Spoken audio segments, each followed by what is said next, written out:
I'm Michael. And today we're checking out nothing. What? What are we doing? What am I doing? We're doing a top 10. Oh. 10. I forgot. It's been, it's been like 2 weeks since we've done our last top 10. Okay, so here's the weird thing. So our top 10 was supposed to be before Gen Con. We had internet problems. Then we had Gen Con. Then we had internet problems. Then midway through the month, we did our top 10 for July.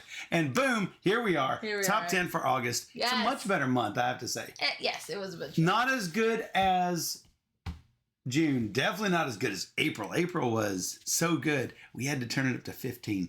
A lot of great games. But yeah, we have some really solid games in this top 10. I think that what it comes down to is that this year has actually been a really good year for games. It really has. I feel like we've played a lot of good games this year. Yep. I played and I'm 50. like, ooh. Yeah. So how many games did you play last month? I played 50 new games. Last month? Yeah. In August? Yeah. I'm only at 41. What? At least that's what my app says. So it's weird because, like, if you play a game like Uno and you add it to your phone. But I didn't play Uno. I'm just saying, if you've played something prior to when you've added it to your app, it'll count it as new. It will count it as new. Like, but I didn't play anything. Anything. No. It was all existing. Okay. Yeah. So that was, you saying that's impressive. Yeah, it's pretty good. Good me. It just also means that I had already learned those games. I mean, you need to step up your volume here. I try, and Dan makes me play a lot of bad games on BGA. Shade just came out of your mouth. It went, Shade. It was so good. So, yeah, I play a lot of BGA Colorfly games. said, don't cheat this time, because if you were with us in July, I cheated. I didn't look at my last play date, which was like, anyway, 2 months That's ago. true. Anyway, let's go ahead and run through. Touche. I offer to play games to boost your numbers. I know. And we do it. Yes. But they're generally not great. Yeah. But I don't mind. I like seeing what's new on BGA. I mean, in order to make the 7s and 8s stand out, you got to have some 3s in there. Am I right? Yep. My number 10 is a game that I have nearby, so I could show it. It's WolfWalkers. No, that's a different box than this. It's one. not. That But one it's has not. No name on it, I guess. What? It says it down there. It's really hard to read. It's really hard to read. Yeah, so let me just preface this by saying it's a show on Apple TV. It's a movie. It says it right here. Watch on Apple TV. It's a movie on Apple TV. Oh, animated. I previously watched it because my parents have Apple TV, so I watched it when I was home. And it's an amazing movie. Nice. I love it so much. I have not seen it. And yeah, it still made your top 10. It did still make my top 10. So that's saying something. Barely edging out E.T., I have to say. Oh, yeah. Funko has been knocking it out of the park, and E.T. almost made the list. But this, I think, has slightly more staying power. Oh, yeah. In this game, you are basically trying to draft and place... What is it? A 4x5 grid? 5x5. A 5x5 grid of cards in which you are trying to form certain patterns based on the cards that you have drafted. And if it's drafting and card/tile placement, it's definitely for me. So, and hate drafting is definitely a thing in this game because if you don't take away cards that the other player needs, then you will get absolutely destroyed. You know, if I know that she is looking for a castle card and there are very few of them in the deck, I'd better be taking those no matter what, even if it spoils something I need to do. I think it's easier to see the hate drafting if you play a few times. Yes. I was not focused on what you were doing at all. I was just like, what do I need? So I think it's a super solid 2-player game. And it's specifically 2 players. It's very easy because you're just literally drafting a card and placing it in your tableau. And that's all you're doing. But you're trying to create these patterns in it, which is really nice. It's a nice little, puzzle game. And it's beautiful. I mean, anybody who has Apple TV or just curious about it, the artwork in this game, this movie, this everything. I mean, look at that. I totally love it. I love it. I love the theme. I love the show. I love the movie. Oh, so this is actually, I should call it WolfWalkers My Story. It is. That's the name. Because that is the full name of it. Yep. Is WolfWalkers My Story. Because there are other games with the WolfWalkers title. And this one is by Value Add Games. Specifically 2 players. Definitely worth checking out, especially if you love 2-player games. Yeah. WolfWalkers My Story. Super cool. Yep. My number 10 is Tenpenny Parks. Number 10, Penny Parks. Number 10, Penny Parks. 10. It's a 10 penny. It's over here on the couch. However, if I were rating it based on artwort alone, it would be in my top 10 of all time. I freaking love the beauty of this game. Beautiful. Hey, Dutch Yoda, rating with a party of 15. Woo! Thank you for that, Ray, Dutch Yoda. Hopefully you're having fun. I saw you were talking about your Spiel picks and what's happening for Spiel, so that's exciting. I look forward to going through that list myself at some point. Right now we're talking about our top 10 games that we learned in August, and we're on number 10. Number 10. My number 10 is Tenpenny Parks. And I was just talking about how much I love the artwork. It's beautiful. Vincent Dutrait. Ah, man. Every card is a different piece of artwork, and it's just... He put a lot of work into it, you could tell, and it's like a really, really beautiful game. For me, I really like the polyominoes and that your worker placement to try and get the attractions you want into your park. It's really complicated because you can't like place on trees, and you can't be adjacent to other attractions, so you're limited on how you can place these attractions. And so I think it works really well because you're also trying to move up the thrill and the awe and the joy tracks. And so you're trying to manipulate these tracks to gain... Check you out with the theme. Board. Got it. Wow. What? Check you out with the theme, actually giving the right names of the tracks. I'm trying. Wow. Hey, I only remembered it because it was in my blog today. Nice. No, but I mean, you get all these different rewards, and it's really nice, and it's a beautiful game to top it off, so that really helps. Timerless says the non-adjacency threw me for a loop, was so thinky. It's more thinky than you might expect because 100%. Yes, you can place this tile here, but no, you're not going to be able to get the bonus on the thing you just placed this attraction next to because it's not quite big enough to cover the bonus. But your next thing you build can't go next to the bonus either because you have just placed next to it. So yeah, the non-adjacency thing is really fantastic. It's so hard. Now you can knock down trees, but it's going to cost you a worker. It's free, but it's going to cost you a worker, and workers are Precious. You get so few of them. 3 times 5 is 15. 15 workers, up to possibly 20 if you've managed it. Well, 19 if you've managed to capture the extra worker in the last 4 rounds. All of the rounds, yeah. Yes. But sure. Yeah, so it's a really neat game. I like it quite a bit. I agree. So. Absolutely. Yeah, you might see that later on in the... Indeed. Maybe. All right, that was my 10.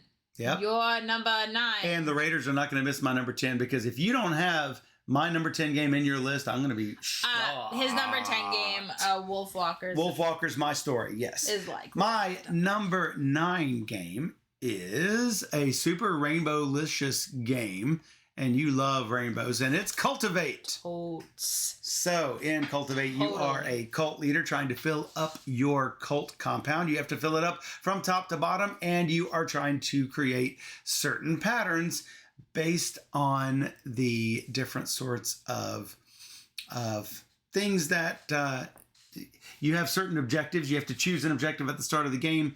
The harder the objective is, the more points you're going to get, but the more chance that your opponent can mess you up. It's very much a take that game. And if you are one of those people who says, oh, I hate take that games, there's enough take that and blocking of take that it really doesn't affect me much. The game is super quick. It's not one of those games that lasts 2 hours. It's super quick, like 30 minutes or so. And but mostly it is placement of the different colored meeples into your compound, getting bonuses if you can fill up a column, and it's a beautiful game too. It plays really quickly. Yeah. Yeah. Obviously the artwork caught my eye. I love the artwork. I was like, ooh, what's that? I want to see what that is all about. And the colors just pop. Yeah. And the game is pretty simple.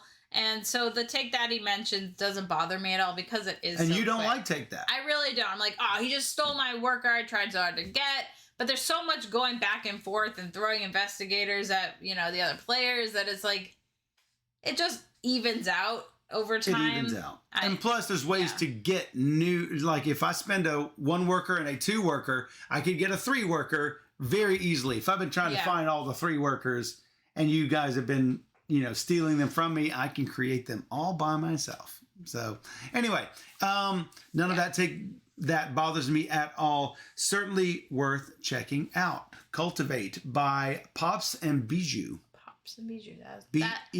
Bijou. Yep, correct. Not Bijou like you might think, Bijou, but no, Bejou. Bijou. Anyway. You're number 9. My number 9 is... Where am I? What am I doing? I don't know. I don't have your list. There it is. This is the first time I don't have her list next to me. Bag of chips. Bag of chips. Hopefully we'll play this later tonight. This game is so cute. I really like it. It's like you get a hand of cards, and by the end of it, you'll end up with 2 that will maybe score and 1 that's definitely not scoring. No, 2 that is going to possibly score. 2 that's going to possibly score, and 1 that might possibly be negative. If it could score. If it scores at all, it's going to be negative. Oh, so there's like a risk and reward situation going on here. But you're going to pull out these chips from the bag. And as you go, you're going to be discarding cards from your hand to be like, okay, that's definitely not going to happen. Or I think that's not going to happen. So these cards are all going to score based on these tokens that are out here. And so if you know that there's only like 3 orange chips in the bag and you see one out there and you have a card that's like, score 200 points if all the orange chips are out. And you're like, okay, well... do I think the rest of them are going to come out or not? And then you're just like, then you're taking risks. So I like the gambling aspect of this game. It's very good. I really like this. And it's in a resealable bag. Yes. This is... And you do have to cut the top off before you open it up. You actually have to actually cut it. Giggle's like, I thought that was legit food. Legit. It's not legit food. It is legit game. It is legit game. And all in about 15 to 20 minutes. Yeah. Yep. Super quick. Really like this one. Certainly worth checking out. Bag of chips by Blue Orange. Yes. Even though it's mostly red. My number 8 is Dulce. So, in Dulce, it's basically, we've said this before, we'll probably say it many other times, it is as if the game cities and the game furnace came together and had a baby. Yep. And in Dulce, you are creating all of these tasty sweets made of vanilla and cocoa and coffee and... which one am I missing? Coffee. How could I miss coffee?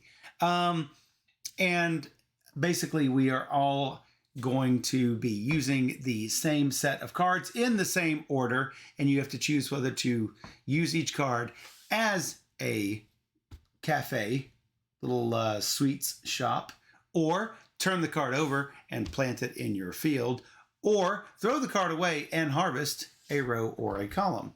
And then you are going to make all sorts of cool combos based on the things that you harvest. Every time that a cafe uses your things that you've harvested, you're going to get a point. And then based on the strength of that thing, you are going to then get to use the byproducts and something as as a lower level component, like a level 3 vanilla becomes a level 2 vanilla. Then that level 2 vanilla becomes a level 1 vanilla and gets used in a different sort of way. It turns like chunks into a sort of pieces, which turns into a butter, which turns into nothing, right? And if for some reason you can't use the lower level component, you throw it to the chickens and the chickens eat it. So anyway, super interesting game, super thinky. And despite the fact that we have the same exact cards, we don't ever create our fields or our cafes the same way. And I think that that's really interesting. It's a really nice game. Multiplayer solitaire, but Timer still. was like, it's the one I won on your stream. Yay! Yay! We're He won it in our charity stream, yeah. He was up super late because we played it near the end. Near the end. So No, it was at the end, wasn't it? No, it was near the end. It was near the end. ET was at the end. Yeah, so congrats to Timer for winning that. We really enjoy the game. That's a definite keeper for me. I really like it. I think it's like super solid. Super solid. Definitely a keeper, I would say. Yep. So, and I like that you do your own thing and everybody has the same information, that something else is going to happen for them, and I always enjoy that mechanic. Yeah, I do too. So be sure to check it out. Dulce, who is that by? That Dulce, is Stronghold. That's right. Yes. All right, my number 8. Number 8 is Hello Legends. Dice Conquest. Ooh. So this is it's like a really light Pathfinder kind of game where you and your team, your companions. It just missed my list, so yeah. You and your companions are you have your abilities and you're taking out these monsters using dice rolls, and you're like drafting dice to put on monsters, and everybody has a different ability, and then you might gain like items and one-time abilities to help you with the quest. So yeah. Thanks for following, D Houses. Thanks for following. So it's nothing that we haven't seen before, but what it does is quick and to the point, and you can play it pretty quickly, and you get that like feeling. It like scratches an itch in a quick time. Right. So for me, it works really well. You get a cool set of dice too. Yeah. But those cool special abilities, I believe it was if we rolled a 10, which can't happen on the lower value dice, but there's 2 D10s and a D12 and a D20. If you roll a 10, or if I draft one of the 10s, then I can instantly kill anything that has health of 20 or less. So that was super helpful. Yours activated on 4s, which is super likely on a 4-sided, not as likely the higher up you go. But if you drafted a 4 and placed it, you would get to kill anything with a health of 10 or less, I think it was. Yeah, if it had fewer than 10 or something. Fewer than 10. Yeah, or no, 10.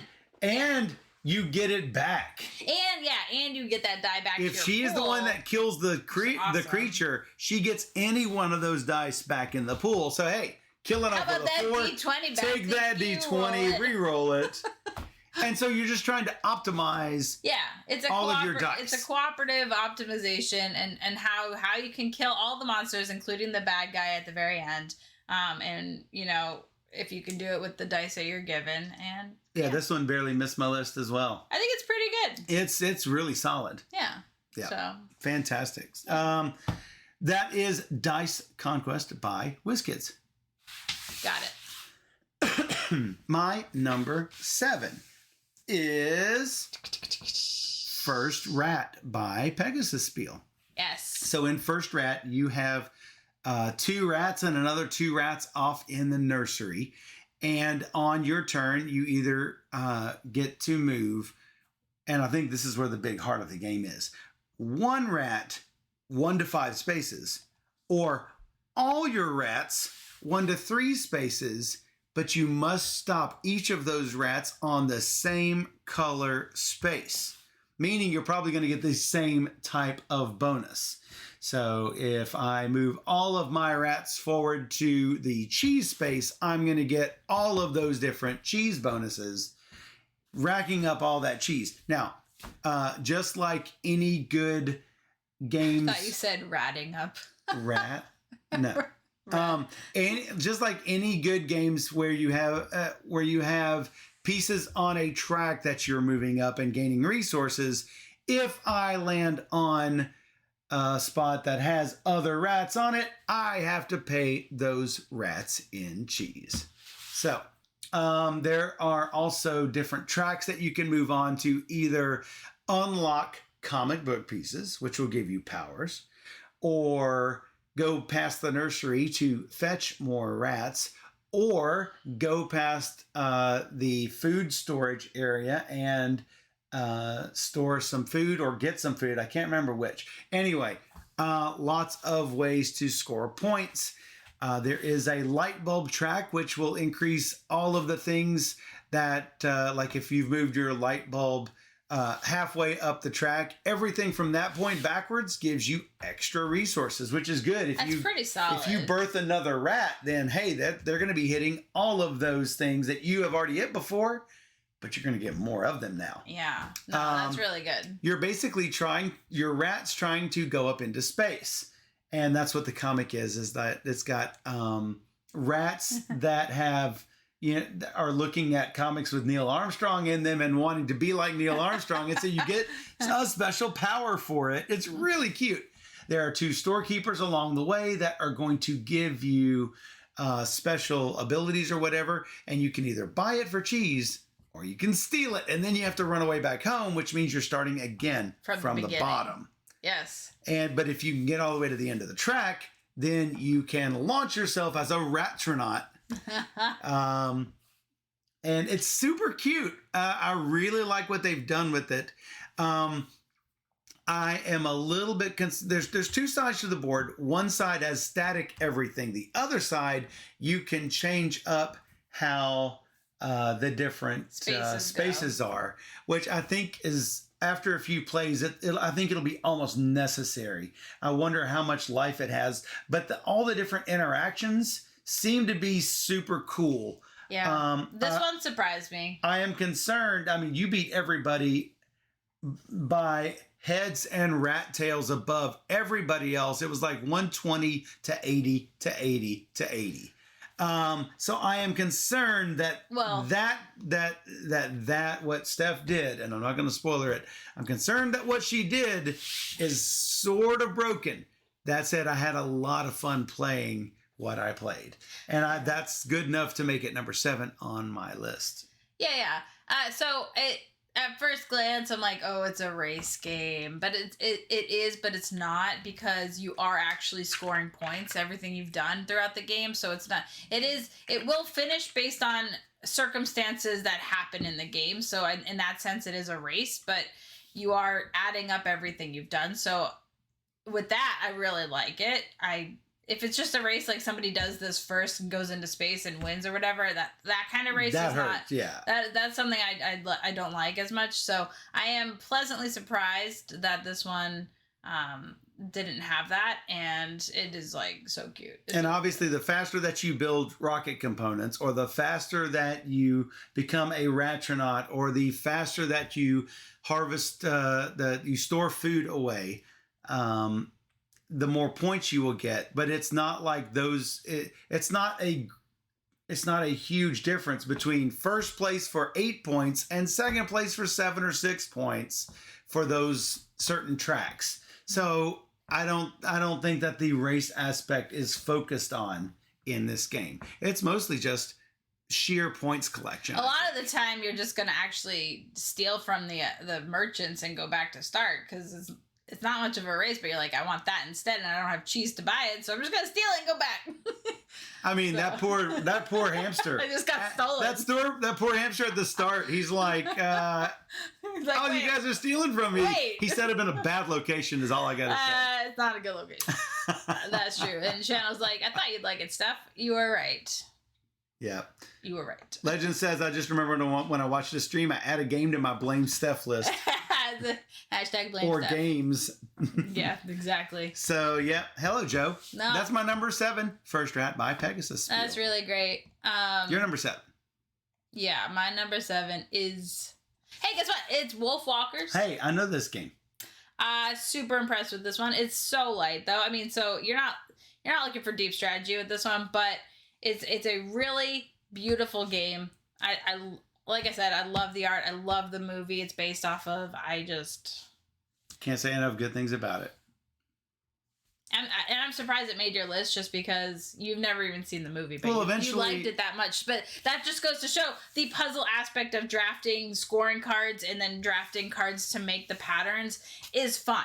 It's a fun thing, and it's not hard. It's not like groundbreaking mechanics or anything. It's a fun puzzly type of game with drafting, which I love. If y'all enjoy anime, things like this, and you want to watch this on Apple TV, if you are a T-Mobile customer, if you've got certain levels of service, I think if you're a Magenta Max customer, you can get 6 months of Apple TV Plus for free. Oh, well, then that's a good way of watching That's a good way. I barely missed out, so they reminded me. T-Mobile sent me a text message that said, act now to get your 1 year free, and I missed the deadline by 1 day, I think, because today they have started a 6-month promotion, and I can get it for 6 months. That's okay. There's a lot of good stuff on Apple TV, so and then it's $4.99 a month thereafter. So yeah, I do recommend it for sure, just because there's a lot of good stuff to watch there. But this movie is one of them, and highly recommend it. Highly recommend this game if you play 2-player games anyway. And we do. Yes. So that was number 7. That was my number 7.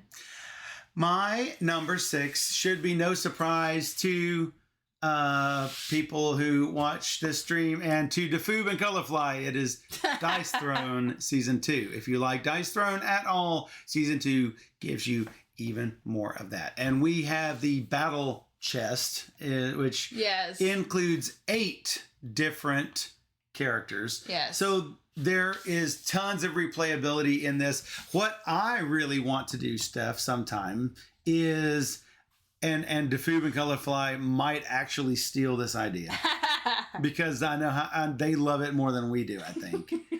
I would like to do a 16 bracket rumble challenge where all 16 of the characters are in there. You'll play one, I'll play the other. Doesn't matter who plays who because they don't belong to anyone. They're just in the bracket, right? And have a Sweet 16 sort of bracket to see who will win the Dice Throne Ultimate Championship. What about the Marvel ones too that we have? Well, that would make the brackets uneven. We could do that. We'll just pick 16 of all of them. But there's 16 currently between Season 1 and Season 2. So it's perfect is what you're saying. It's perfect as it is. Plus, superheroes going up against like a samurai, that doesn't seem fair, does it? Anyway, it's possible. We could do that. Yeah. Legend says, wait, now I have to blame Steph for streaming services and board games? And board games and cell phone providers. So, yes. Yeah. It was fun. I'm glad we could show off Dice Throne on the stream the other day. Yeah. So, and give a copy away. And give a copy away of Dice Throne Season 1 or 2. What did they choose? I can't remember who it was. If you don't have it, I'd recommend 1 first. I wrote and it then down. getting 2. I think it was 1. I think they chose 1. Yeah. So be sure to check it out. Dice Throne Season 2 by Roxley. I really like the 2-player version more than the going through with the multiple player with a 2-on-2. Yep. I thought that the battle rules are sort of weird. Yep. I'd much prefer like 1-on-1 on 1-on-1 challenge. 1-on-1 on 1-on-1 on. Your number 6. Oh. My number 6 is Dice Hospital Emergency Room. Very cool. This is not an expansion for Dice Hospital, which is what I thought. And I'm like, oh, we do one. Have it. We do have a Dice Hospital expansion over there. I don't think we do. What is that?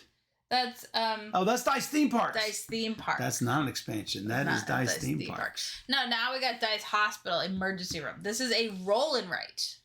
It's roll and write. Isn't it called like Emergency Roll? Is it? I can't read it. I can't. It's too small. It's is it right here? Dice Hospital ER Emergency Roll. That's what it is. You are right. I was wrong. No, it is ER. You are correct. It's just got more to it. I hate hospital games. So can we just retheme it to like any puppies, like anything else? Well, that's why you can play it, is because it really doesn't matter that it is. I don't need bags of blood though. And you're like collecting it. But anyway. Anyway. So you roll these dice, and then the active player will draft one, and everybody else will choose one of the remaining ones. And so you're filling in this like hospital grid of like hexagons with numbers, and you have to go in ascending order. And you're trying as you go through the ward, yes. Yeah, as you're going through the ward, and you're trying to get like lines of the same number or groups of the same number, depending on what the common goals are for the game. And there's tons of them, so it could be whatever. But so there's all these different goals to work towards. It's tough. It's a tough game to manage. It's super tough. But I really enjoyed the challenge, so it's a cute little roll and write game. Yep. Obviously, the dice with the patient numbers on them. You know, in the original Dice Hospital, your patients were the dice, and they had the little numbers on them, and they'll get better or worse as they get healed or die. I said die. I get it. Get it. I get it. So, if you can't place the die in your hospital, then it goes to the morgue, and you don't want that to happen. That said, it's not a huge negative to the score. It's just a point. Right. But you won't get to use that for anything else. I compare it a lot to Welcome to, where it's because the flip and right aspect, you're putting the dice on those cards, and you're taking a combination of the die number and color bonus, yeah, and the bonus. So very much reminds me of Welcome to. It does, except I would say this game, ER, is more restrictive. I would agree. Because 100% more restrictive. Go in from the inward. You have to go from lowest to highest. To inside. Yeah, that would be like if Welcome to made you do things from the left side to the right side of your neighborhood. And that said, you can reset, which you can't do in Welcome to. Yeah, you can kind of get around it with the BIS, but yes. But I very much compare this to. Yeah, there's a lot of similarities here. And this is another one. It made my short list, but didn't make the top 10. It almost was there. I do think it's super solid, and I enjoy playing this one for sure. Even though it's a hospital game. I know, and I don't even like hospitals. So who's this by? This is Alley Cat Games. Alley Cat, yep. Yes. Dice Hospital. Yes. ER Emergency Roll. Totally. Another one to add to the Blame Steph list for Legends. Excellent. That's what I love to hear. I keep telling myself the more I watch, the longer my wish list gets. Someone save me. You need an emergency room. My number 5 is a super interesting game. Very much what I would call inverse wavelength. It is PinPoint. Yep. So in PinPoint, it's actually a combination of 3 different games, one of which is, like I said, inverse wavelength, where you are given a range and a number, and you will say something, you know, it's like someone best to invite to a dinner party or worst to invite to a dinner party, and you're given the number 77. So it's more on the worst end of who to invite to a dinner party, but you're trying to get everyone else to think the number 77. So what could I give to at least get them in the range plus or minus 10, right? Sort of like getting them to get that certain spot on wavelength. So in that way, it is sort of similar. And then there is there are the other 2 games where there's 3 games. There's 3 different games, but it uses the same sort of components. Take any 2 characters or 2 people like Steph and Michael, and which one would be more likely to join the dark side? And Steph would be more likely to join because I am probably already there. No, I'm already there. Because I'm always the traitor. But I did also choose you. Because reasons. Because I would choose to be there. You would choose to go there, yes. I am born there. You would choose to go there. I would choose to be there. But rate it on a scale from 1 to 10. If you guess the same number, it's a lot of points. If you're close to the same number, it's another point. If you are at least choosing the right person, it is another point. And so that is super cool. And then last but not least, the third game is you have 6 different fictional or real people. Yep. George Washington, Han Solo, et cetera, et cetera, et cetera. Which person would be? Oh yeah, we had Han Solo and Indiana Jones in the same one. It's like, why do we have all of That's these? the same person. And Harrison Ford. No, yes. Oh my goodness. Which of these 6 would be most and least likely to take public transportation, for example? There was somebody who was super rich. I'm like, no, they're not going to take public transportation. There's somebody that was born a long time ago. They're not going to take public transportation. There's this person who teleports. They're not going to take public transportation. I think I ended up picking Lady Gaga because I feel like she would. She would do she it doesn't need for to. social responsibility or something.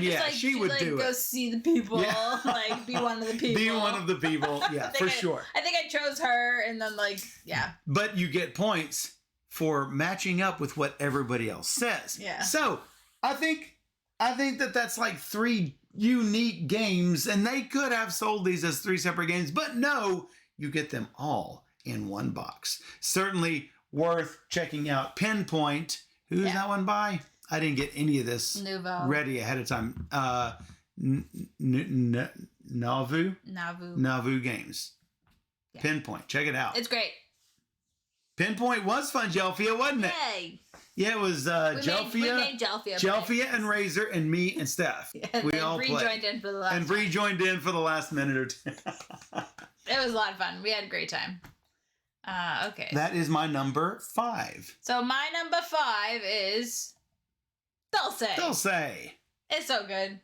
I love it. Well, Cities isn't it in your top 10? Cities is a 10 out of 10 for me. And that will always be a 10 out of 10. That game is just brilliant. Now, I don't really relate this one to that. No, you totally have. No, Cities is a city building game of trying to place these tiles to gain points. And you have these 20 cards to do so in this. Yeah, it's just like it. That's the one thing. You have 20 cards, you have 20 tiles. It's the same mechanism. It's the same. Yeah, sure. That one thing.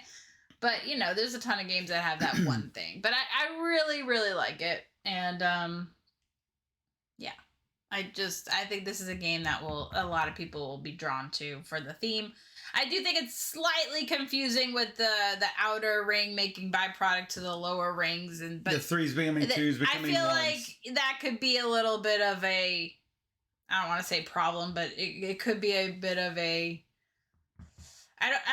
unnecessarily cheating kind of situation where you're like, I did that, but did I do that? And did I do something Did I feed the chicken right or not? It could turn into something like that, but it's just a game. Since everyone is doing their own thing, it's super easy for someone to, for example, place an egg on something. Eggs do not make the byproduct, so a level 3 cocoa, but with an egg placed on it, does not become a level 2 cocoa. But it is possible to accidentally cheat it by moving the egg over there, or taking the egg off and saying, oh, I get a chicken point because I have no level 2 to go down to. It's easy to do this. It's really easy to accidentally cheat yourself. Or there's also this, not giving yourself the point or giving yourself the point twice. It's easy for to the thing. Forget what I've been doing to help keep myself straight, move the thing right slightly off of the resource. That's what I've been doing give myself a point, then move it to the next thing in line. Yeah. And then I'm like, oh wait, I shouldn't do that. Yeah. I'll put it back on, take away the point, then do what I was gonna do. Exactly. Then yeah, so there's little things like that. There's little things you could do. I feel like there's going to be scores that may not be what it should be. But, it's fine. I don't mean... It's such a quick game that I don't mean intentional cheating. Right. But I do mean asterisk. I do definitely mean an asterisk. I definitely don't mean intentional cheating. I mean things that you think you might have done and you didn't, or you do it twice, like you said. So I just think that's probably the only concern with the game, but it really is super light and easy to play, so I really like it. Yeah.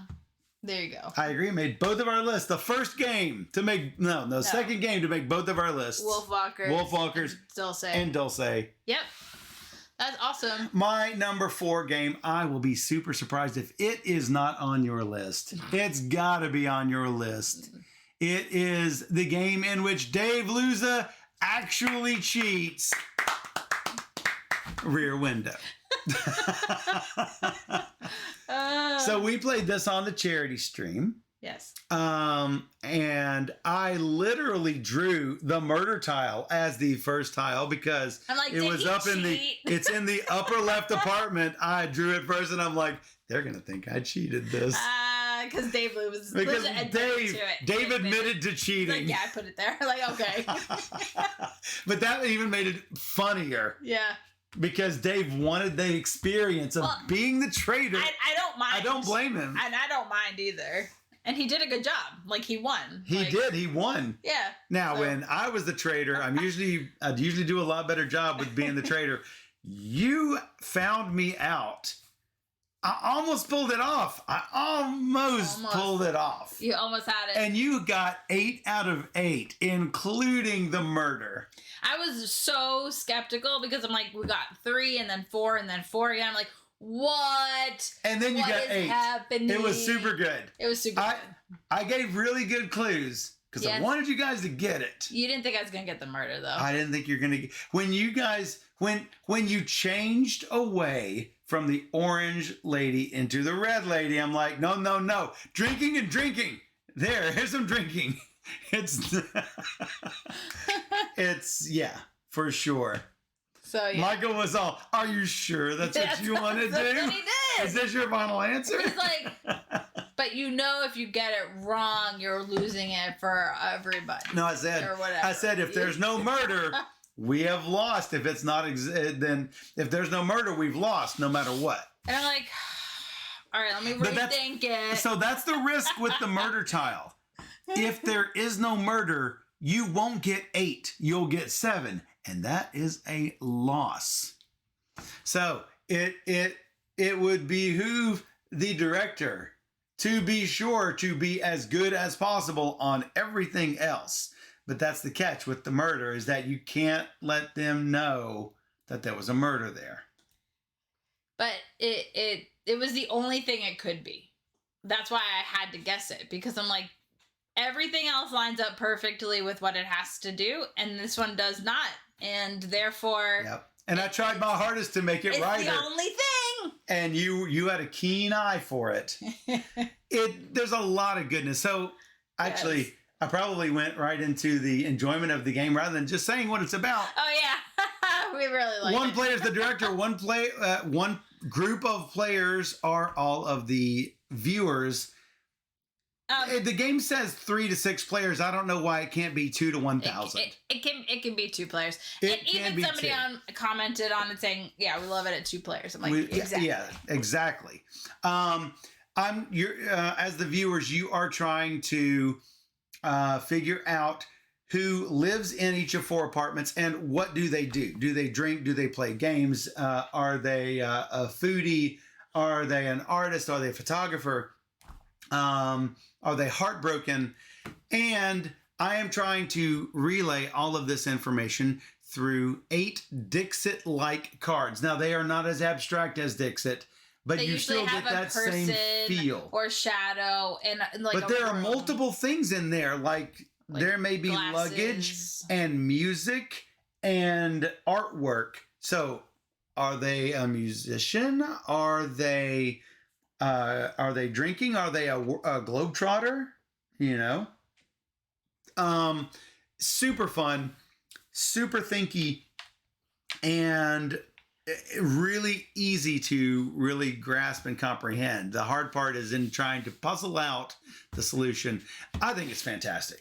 It's funny because I'm a part of the Opinionated Gamers group, and they recently did a review for it. You are an opinionated gamer for sure. I am for sure. When am I going to be an opinionated gamer? Yeah, one day. One day. And so Dale. At the bottom of the review, there's a chance for other people to comment and say if they like it, love it, etc. And one person writes, like it, but only the co-op mode. I'm like, I like the No, challenge of but you can't have a trader mode and it be guaranteed a trader, because then you're looking for the one thing and you'll always get it. There has to be a chance of not a trader in this game specifically. And that's speaking to someone who loves trader games. I specifically like the fact that you don't necessarily know if they're a trader or not. 1,000% agree. And I like it because he still has to clue in enough information for us to guess.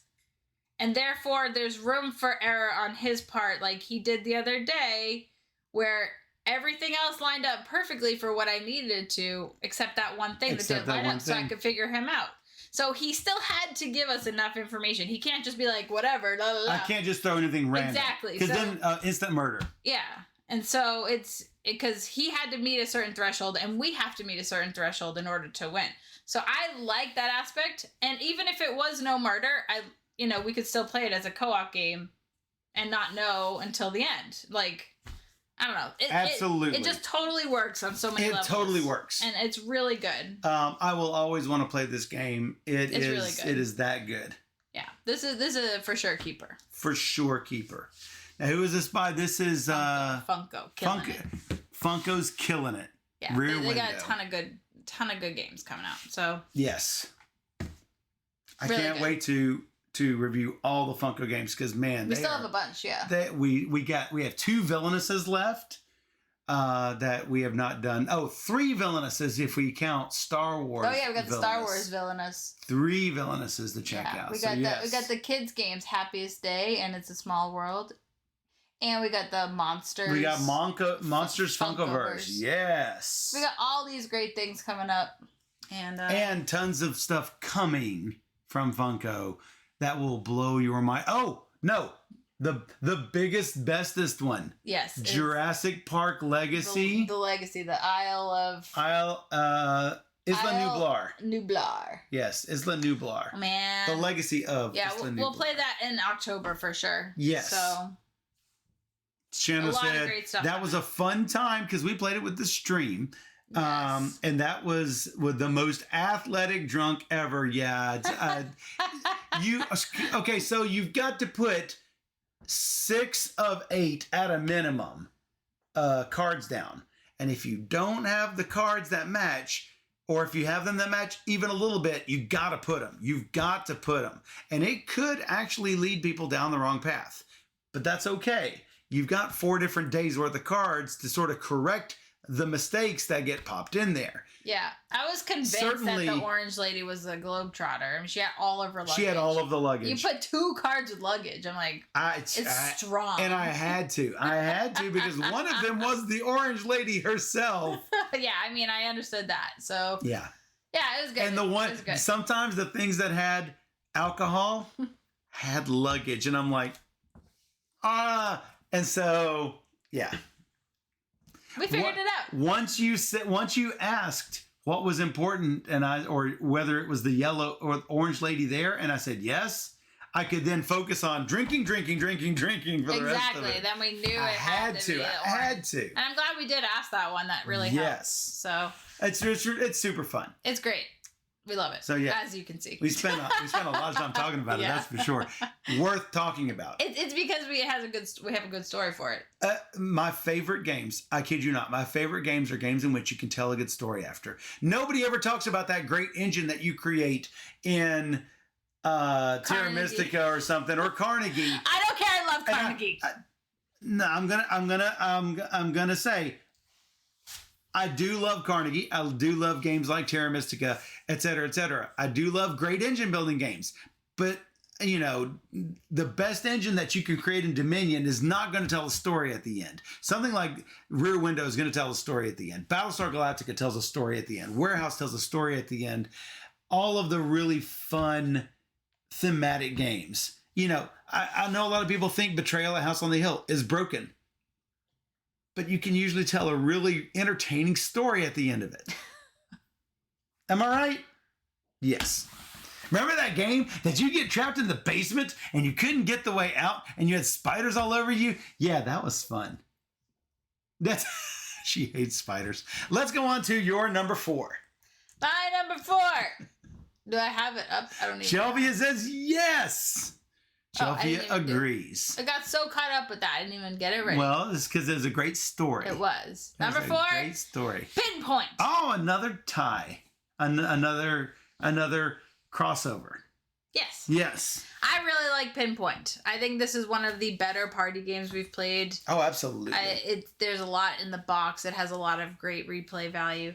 I like this version of Wavelength. I like Wavelength and trying to guess where it is on the scale, but I do like that you're trying to actually guess a number in this. It's really funny to see how close you can get in the scale of it. So I think that's a lot of fun. So for me, this is a great little party game that has just so much fun inside of it. And yeah, you can play this with people over the Zoom or whatever. It was created during COVID, and you can tell because it was designed to be fun, to easy to play with people over a chat or just at a casual game night. So for me, there are a lot of these really games good. out recently, like Top 10. Yeah. Which is that out yet? Even Not yet. It's just France, I believe. and it was one of the Spiel, wasn't it Spiel Contender or something? Yep. So we played it. We played it at VGG Spring. Yeah. We did play it at VGG Spring, but there's a lot of them out that they're sort of similar, where you're trying to guess things on a scale. And I think that they do it really well. I don't think that PinPoint fires Wavelength, but I don't think that Wavelength fires PinPoint. Thanks for following. Hey, thanks, Rothgar. Yeah. 2112. Oh, we usually have more crossovers than this, Shelfia. Yeah. Usually we have things like right on top of each other. Yeah, I know. Nothing that's like right on top of it. Nothing identical this time. Yeah. So PinPoint, great party game. If you're looking for a new one, do it. Yeah, absolutely. My number 3. Yes, your number 3 is Northgard, Nice. Uncharted Lands from Studio H. So, certainly a fun game. It's got a little bit of deck building, a little bit of dudes on a map, sort of combat, but I don't think it focuses entirely on the combat. That said, if you don't defend yourself, you can absolutely get steamrolled over in this, especially if you have certain clans that are combat oriented and certain clans that are not. Yeah, and like you had the Ravens, which I won with the first time. So you decided to try it the second time. And then I was the goats, and I'm like, I'm just going to barrel over you with all of my apples that I am creating. And yeah, and then rude. The one thing that you don't care for is the race aspect of getting to 3 large buildings. But you don't have to play with that victory condition if you don't want to. You can actually say, we're going to go to 7 years, period. And I probably would like that more, yes. We could do that. But I mean, if you were to play the way we played, you're like, I don't know, I don't really feel good about moving in. I'm like, no, you're obviously going to win. Just do it. Like no reason to drag it on, because that is a move and you should take it. That is your best move. So It's one of those, yeah, you got to do what's best for you. It was best for me anyway, though, because I already had the 3. Yeah, I'm not talking about the on stream on the first game. Right. Because we got till around 6 or so. But on the stream, yeah. Oh, it was over by round 4 in the other one. Round 6 on the stream. But yeah, I really enjoyed Northgard. I don't think it made your list because you're not big on race or dudes on a map. Less so. I like building up my city. I like building up my little areas and, getting the buildings and managing. I like the deck building aspect of this. Love the deck building. I think so. I think the game has a lot of really solid mechanics. Yeah, when you pass your turn for the entire turn, when you give up for the year, which is a round, you get to take one of the cards that will improve your deck. And you've got 2 clan cards that you can also use to get rid of something and put in one of your clan cards that will improve your deck as well. So I love the deck building aspects to this. Yeah, it's nice. I do, yeah, so I also found that I wasn't getting everything done that I would want to, because your hand is only 4 cards, so you're not seeing very much. And so if you don't get that extra card that you need to move or to build or whatever, then you can't do what you're planning on doing, so that could set you back. So that's one thing I don't like as much. Fortunately, there are ways to mitigate that. There's a large building that will give you 1 extra card, which can make all the difference, especially if you can get that early. Now, yeah, for but people then who say Michael that just marches in and takes it from you. That's why you have to defend it. You can't spread out. So, if you spread out, the more territories you have, the more fame you get. Steph's, the thing that you did, you spread out far too thin, and I had a ton of guys, and I get that. It's also a situation where, like... And I kept saying, get out. The first move of the game shouldn't always have to be barracks in recruitment. Mine isn't always. It was the 2 games we played, and it wouldn't be you always. Destroyed me both times, so... To me, that seems like the obvious first play going forward. When I were to play again, I'm going to do that just so I can get the extra people on the board, because clearly I need them, and it's hard to recruit. So getting that, but for me, it's like, okay, well, the game, that's not the game I want to play, but it seems like the game I have to play, and so I don't necessarily like that, right? Because the games I want to play are collecting enough wood so I can build a 3 crown place, because I want 3 crowns. I want to go for the glory. Crowns is fame, right? And so that's my type of game, and I would have maybe won that game we played the other day because I had a ton of crown. Like, I had a ton of extra. I would have had to have booted you out of all the little spots, right? And I didn't bother. That's why I go thin, because I'm like, oh, this area is closed. I'm gonna get points at the end of the round if I go here, here, here. So I was going for that strategy, but you can't really do that because people will just come and take you over. Well, I do hope you give it another chance someday, because I think there's a solid game there. I haven't played the video game, so I don't know. I also have not. Yeah, I don't know how thematic it is to that, but I don't know. I believe that Defoob and Colorfly said it was a real-time strategy game. So, well, there you go. Check it out. So Northgard 2112 says he's seen Rush 3 times. That's where the 2112 comes from. I got it. Oh, I see. Yeah, Defoob liked the video game. Cool. Yep, definitely worth checking out. Northgard, my number 3 by Hatchet. My number 3 is First Rat. Hey, we saw this by Pegasus Spiel. This was a pleasant surprise for me. We played it at 4 players. We did. And it worked well with 4 players. I went early to get the comic book, so I wouldn't have to pay to land on other spaces, because I knew that with 4 players, I was likely going to have to land on spaces that other people were sitting on. So I'm like, if I could just avoid that cost altogether, I'll be good to go. And so that was what I tried for. Hey, Drew and Laura, rating with a party at 25. Would you like your normal table? Covering the boobs. Right over here. Thanks for those raids, Drew and Laura. Welcome in, Raiders. So the problem with First Rats was not that you got the comic that gave you the cheese benefit. That was not the problem at all. The problem with First Rats is that you were able to get 4 of the 5 comics available. Yeah, with absolutely no way we could stop her. To be fair, no possible way. That's not true. I went for it and could not get it. I'm just saying, everybody focused on getting light bulbs early. No, what happened, Coach, was that you got the cheese thing. Then everyone else that tried to go around that track, nobody else could afford to be on those spaces. And so you went around that comic book track and took 4 of the 5 special powers. I had 3 of them. It was way too much. Susan had 1 and James had 1. But 3 versus 1 versus 1. And this is why she won 120 plus to 81, 81, 80.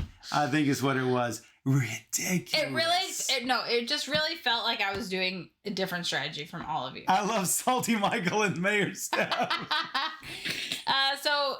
for those who just joined us, Raiders, thank you for joining us. We are talking about our top 10 games that we learned in August. I'm laying down salt. This is my number 3 game of the month. It was my number 7, so I didn't hate it. I think there's a lot to love here. There's a lot of really cool mechanics in this. I wonder if that part is a little bit broken, but we'll see. I'm willing to play it multiple times, and it's on our to play on stream couch. Oh yeah, we'll definitely be playing that sometime in the near future. So it's really cool game. I definitely recommend it. Drew won as a samurai to avenge me. Well, so right. so Drew and Laura played friend. Samurai versus Gunslinger, and both Laura and I don't really like the Gunslinger. It could be because we lost. It could be because it seems underpowered. I don't know. But we'll see what Defoob has to say about that, because Defoob is really the pro. Defoob and Colorfly are the pros at this. We actually had him on stream making sure that we played the game right, because otherwise we don't know what we're doing. Right. And we do have Marvel Dice Throne. Yes, I got my Extra Life shirt. Yay! We don't have the really cool Marvel Dice Throne set, which I'm really sad about. I think we might have to go buy it and sell the review copy that we'll find it eventually on BFM. I'm not worried about it. We will likely. I'm not worried about it. Yes, Steph in the Extra Life shirt. We raised $1,259 for Extra Life during the stream. And if you feel so compelled, you two can still support the Steph for Mayor cause and give to Extra Life to the children's hospitals all at the same time. Yeah, because my team still is going for another month. Yeah, they're still going a few weeks for a anyway. month. Yeah. Your next closest competition is at $400. Yep. He could catch up. Oh, we're still winning. Well, one way or another. His we're goal still is going to win. $750, which is much under what I've even already done. That's right. And it's thanks to you guys. Thank you for your support on that stream. Yeah, you guys have been amazing. So I really appreciate you guys hanging out with us on Sunday. And you can buy Dice Throne from Lucky Duck if you don't mind getting it in French. We have Dice Throne, we just don't have Marvel Dice Throne. Marvel Dice Throne, the nice big chonky the big chonky one. We have the small one. Yep. Hello, Panda We want Angel. the deluxe one because hopefully you're having a good day. Bree! Bree!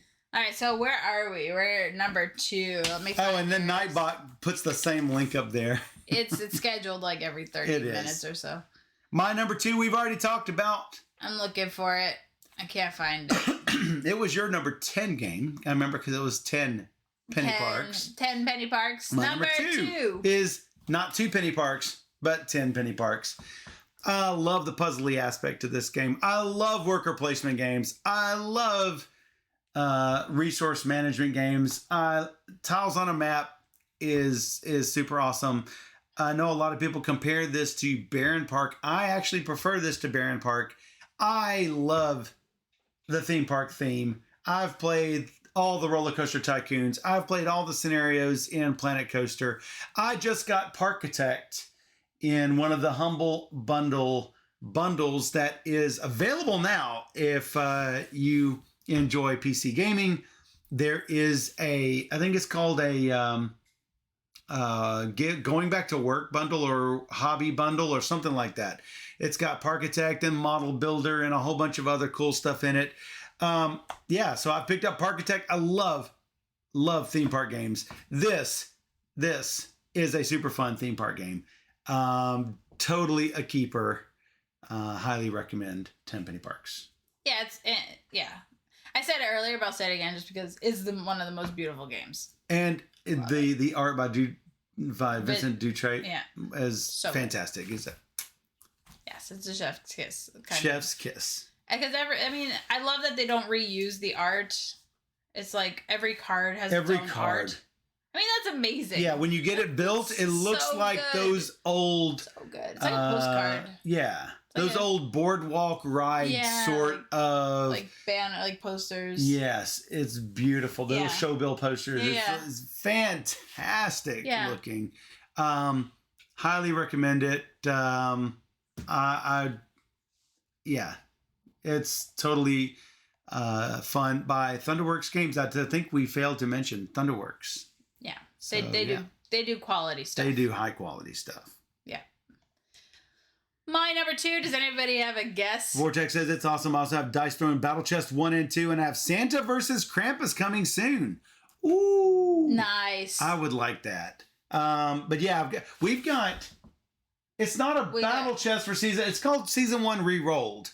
Does it only come in the battle chest? I don't know the answer to this. No, it doesn't. We just recently got into Dice Throne when we got the rerolled Season 1 the big boxes, and the Season 2 battle chest we have. They come in but we got the little bitty Marvel. We need the big Marvel, don't we?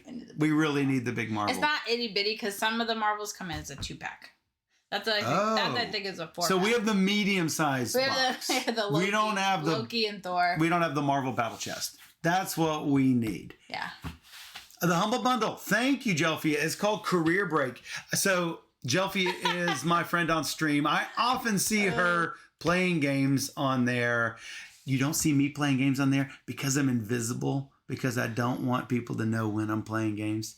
Oh. So. Just all the time. Silence. Silence.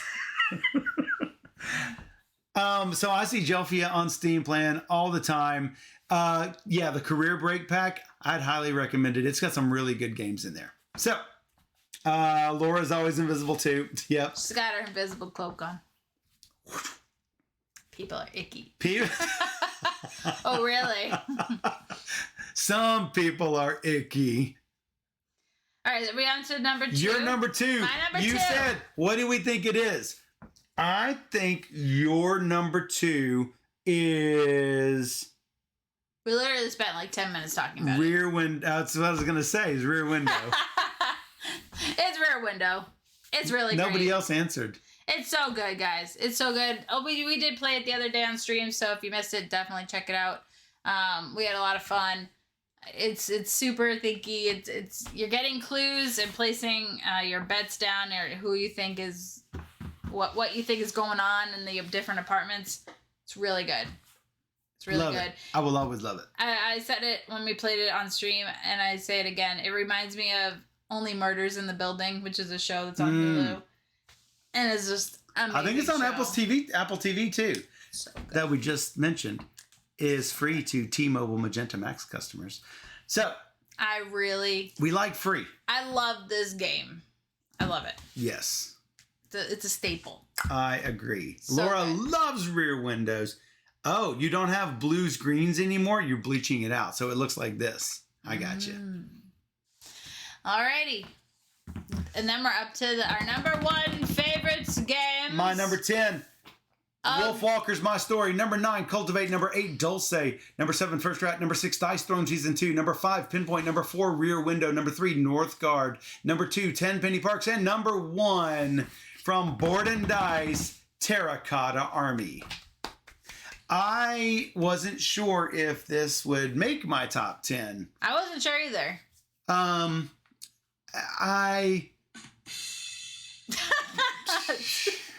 Nice. Good timing. I got the end of my drum roll here. So what game is it? Which one of the T games is it? Is Tikenu with the grid placement? A little bit, yeah. There's a little bit of grid placement in that. I like Tikenu.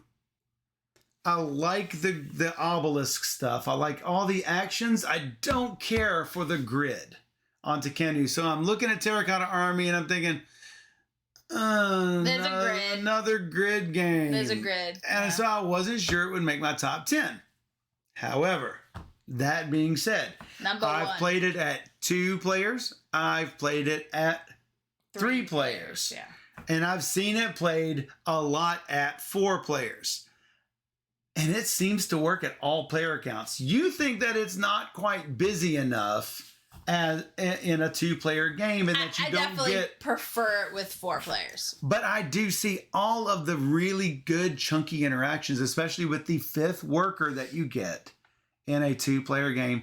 I think that there's lots of interesting decisions, and I'm all about interesting decisions and player agency.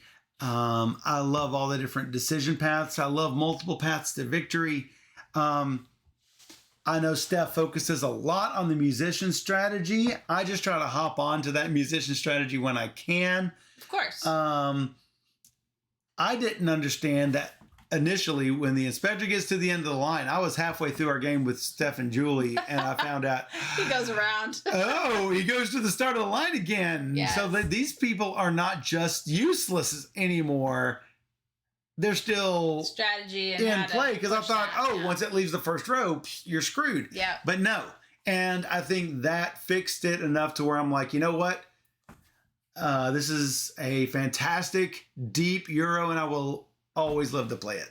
And it plays in a fairly quick time, despite our long playthrough on the stream. It's really solid. It's thinky and solid. It's because you want to place wisely and get bonus actions wisely, but what you're doing isn't actually all that complicated. Like, you're getting some clay and you're getting some money and you might hire an advisor and all these different things. But yeah. But you have to get this much of an edge on every action in order to get ahead. Right. I ended up 10% ahead of Steph.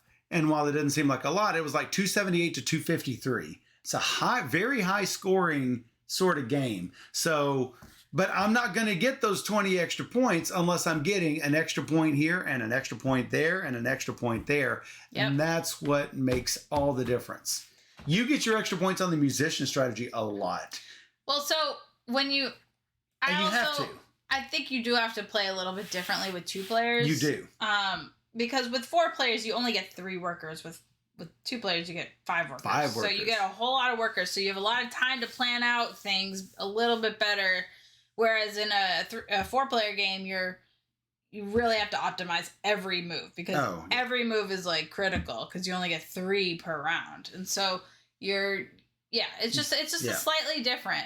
But if you don't treat, even in a 2-player game, if you don't treat all 5 workers as critical, you're not playing hard enough. I mean, I was. It's just, it's one of those. I would not have beaten you if I would have just thrown out my workers, launched you out. You would have destroyed me. Maybe. It's because it's those little extra 1 and 2 points each time that really start adding up. Yeah, sure. So, yeah.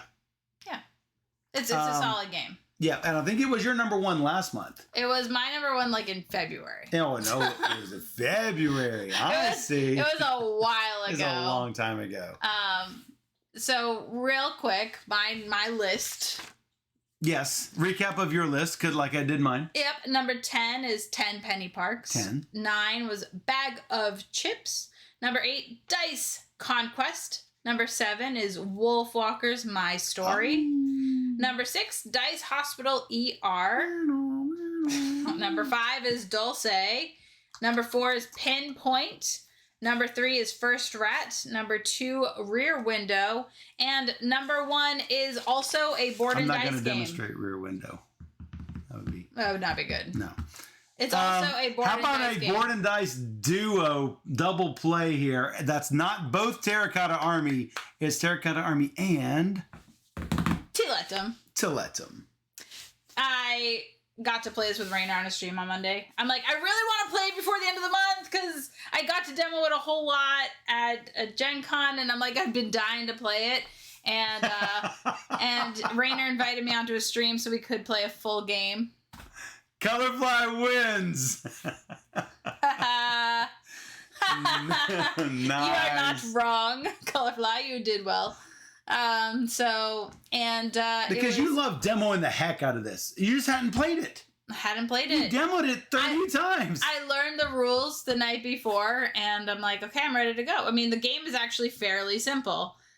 So it was not hard to demo it, because I really enjoyed the mechanics of even just...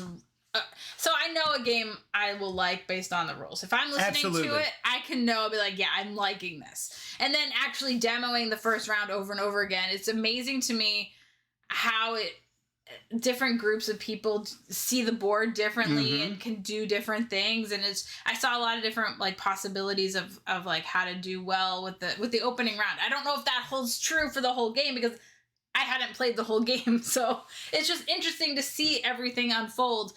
So there's a ton of tiny combos, and that game is all about picking up the tiles to get those little bonus, like you said, those like extra points here and there. These extra actions, even though it's a one thing of an action of like moving your cart or something, it all adds up to be one big collective.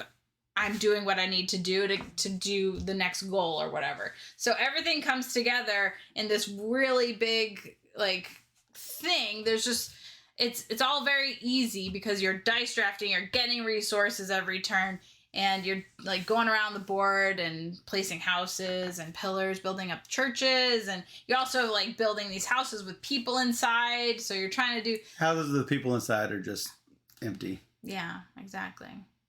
But it's just, it's really, really, really well done, and this game could possibly become my favorite tea game. Whoa, that's huge. I love Teo. I love Teo with all my being. But I love Teo. Tiletum is right there. Oh goodness, and it could, boom, just like that. It could, and it might. So I'm gonna give Steph some mad props right now. So you can probably close your ears because you know. Should I close my Tiletum window? Go ahead and close your Tiletum window. Mad props. I'm gonna give you some mad props. So I see her doing this on the backside of her ear. Steph will often say, "Oh, I'm not smart at this. I this and that and the other," and I say, "No, you are incredibly smart and incredibly perceptive." Steph will see combos on a deep Euro game like Tiletum or Terracotta or whatever. She will see these before just about anyone else will see them. I mean, it would take a super seasoned gamer to even see some of the, it'd be a first time that you've seen a game and bam, you are picking up on all the combos and stuff. And it's my calling, guys. So a lot of people say, well, you know, both of you are super competitive. Don't y'all hate losing to one another? No, does not bother me one bit. I want to get stomped at a game by someone who sees the good combos. It would be no fun if I just beat up on her game after game after game, or if she beat up on me game after game, but we both give each other a good challenge. And I love playing games with you because you give me that run for my money all the time, even on games that neither of us have played before.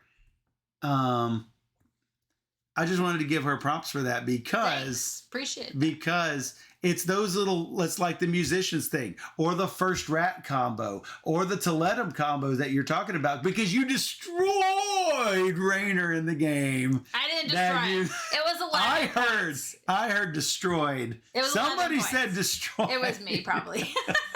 I destroyed him. Hey, any chance I can to beat Rainer in a game is a good job. Rainer really is bright. super bright. So I looked back in my BG Stats app to see how many times people had won games against us and with us. It also filters out for co-op type games, so there's an expected win chance on a lot of these games. And Rainer ranks up near the top of the list. And you also, she and I rank together at the top of my list at 54%. So whenever either of us plays, a 54% chance either of us are going to win. There you go. No, I mean, it's super cool to see combos, and I like that in games. So when I can find little things to give me a leg up, I'll take it. Look, CULTivate says destroyed. The food said absolute annihilated. So that's what I'm hearing. Time Roller says, Steph made me pre-order Terracotta Army in February and maybe pre-order Tiletum. Tiletum also. Well, they're great games. What can I say? You should, because it's board and dice. Wow.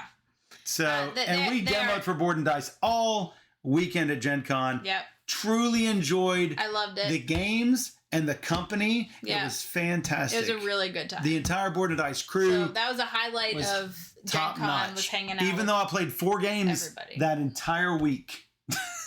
It did not It's play terrible many for games. board games. It's for gaming games. It's really fun to be with friends. And we got to do a lot of that. Steph is a cruel taskmaster. Yes. Thanks. Yeah, she gives you a run for your money too. Though you did rank super high on our, I think you're at 52% on BG Stats app.